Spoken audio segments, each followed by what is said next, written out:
జూటా number 1 TRS ప్రభుత్వం దళిత నాయకుడినే ముఖ్యమంత్రి చేస్తామని చెప్పి కేసీఆర్ ప్రకటించాడు. నేను చెప్పిన అంటే తల నరుక్కుంటగానే ఆ మాట తప్పను. ఖచ్చితంగా ఎట్టి పరిస్థితులలో రేపటి తెలంగాణ రాష్ట్రానికి దళిత నాయకుడే ముఖ్యమంత్రిగా ఉంటాడు.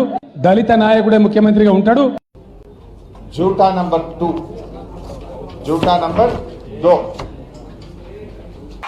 అట్లనే ఇలా ఇండ్లు కట్టేది గతంలో గవర్నమెంట్ డబ్బా ఇండ్లు కట్టిండ్రు, కానీ మనం డబల్ బెడ్రూమ్ ఇల్లు కట్టుకుంటున్నాం.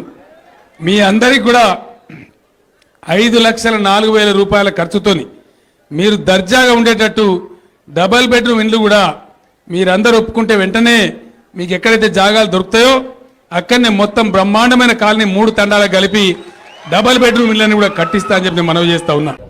జూటా నంబర్ 3 తెలంగాణలో ఉన్న కాంట్రాక్ట్ ఉద్యోగస్తులు మీరు ఏ డిపార్ట్మెంట్ అన్న కావచ్చు, ఏ పాఠశాల కావచ్చు, లేదా మరొకటి కావచ్చు, కాంట్రాక్ట్ ఉద్యోగం అన్న సిద్ధాంతానికే కేసీఆర్ వ్యతిరేకం.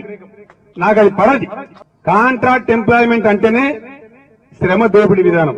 అందువల్ల తెలంగాణలో కాంట్రాక్ట్ ఎంప్లాయీస్ ఉండరు.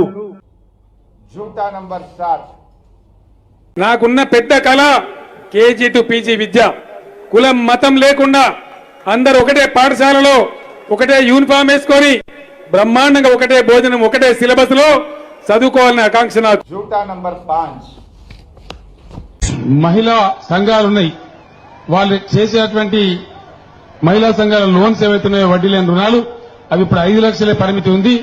మహిళా సంఘాలు బాగా పనిచేస్తున్నాయి కాబట్టి జూన్ 2వ తారీఖు తర్వాత టీఆర్ఎస్ ప్రభుత్వం వచ్చిన తర్వాత మీకు డెఫినెట్ గా 10 లక్షల రూపాయల వడ్డీ లేని రుణం అందిస్తామని చెప్పి నేను మనవి చేస్తాను. జూటా నంబర్ 6 ఎకరంన్నరనో ఉన్నటువంటి దళిత కుటుంబం ఉంటే వాళ్లకు ఇంకో ఎకరంన్నర కొనిస్తాం, దాన్ని 3 ఎకరాలు నింపుతాం. ఇప్పుడు ఆ ఫేజ్ ఇప్పుడు స్టార్ట్ అయింది అధ్యక్ష. ఇప్పటిదాకా మేము అనుమతించలే. మొత్తమే లేని వాళ్ళకి 3 ఎకరాలు కొనమనం.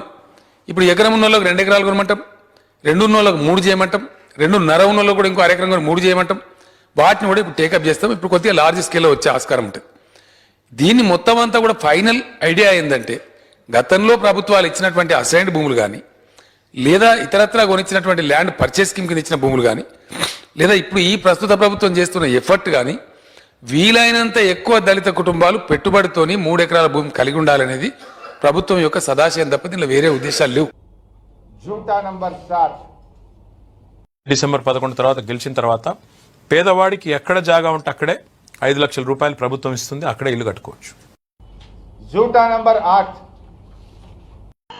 ఆరోగ్య విధానంలో తెలంగాణ 24 జిల్లాలు కాబోతా ఉంది. రేపటి తెలంగాణ రాష్ట్రంలో 24 జిల్లాలైతే ప్రతి జిల్లా కేంద్రంలో ప్రజలకు 30, 40, 50 కిలోమీటర్ల లోపే నిజాం ఆర్థోపెడిక్ లాంటి సూపర్ స్పెషాలిటీ హాస్పిటల్ కూడా రాబోతుందని మనవి చేస్తా ఉన్నా.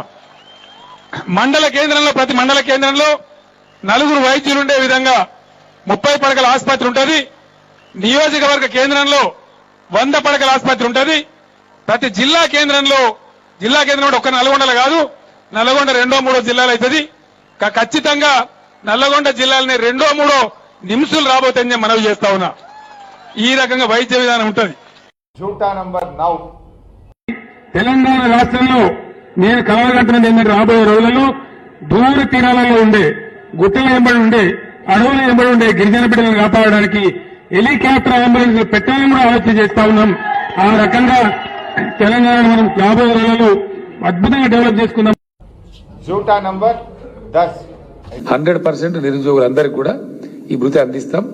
అది 3,016 రూపాయలు అందించాలని చెప్పి కూడా డెసిషన్ తీసుకున్నాం. ఆ ప్రకారంగా అన్ఎంప్లాయ్మెంట్ అలవెన్స్ ఆల్సో డెఫినెట్ గా ఇస్తాం. దానికి లిమిట్ పెడతలేదు. I'm very clear. జూటా నంబర్ 11 నియామకాలు టీఆర్ఎస్ ప్రభుత్వం వచ్చిన తర్వాత 1,24,000 ఉద్యోగాలు ఇప్పటికే నియమించడం, 1,24,000 మందికి ఉద్యోగాలు ఇచ్చింది టీఆర్ఎస్ పార్టీ. అంటే ఎంత దుర్మార్గం అంటే ప్రజలను కూడా గొర్రెలుగా భావించేటువంటి వారు ఇట్లాంటి అబద్ధాలు ఆడతారేమో.